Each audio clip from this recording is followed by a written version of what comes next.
विकसित भारत पाई विकसित ओडिशार निर्माण हेउछि ओडिशा सरकारंकर प्राथमिकता।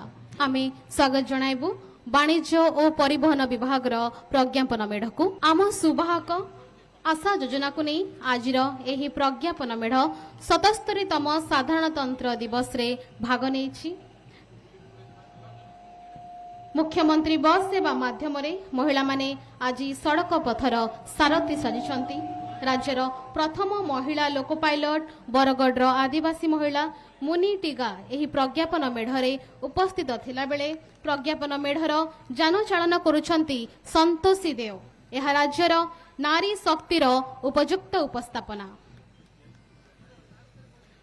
आत्मनिर्भर महिला सुवाहक कार्यक्रम सेमानंकु आर्थिक सहायता और प्रोत्साहन प्रदान करी सफल टैक्सी उद्योगी करि पारिछि।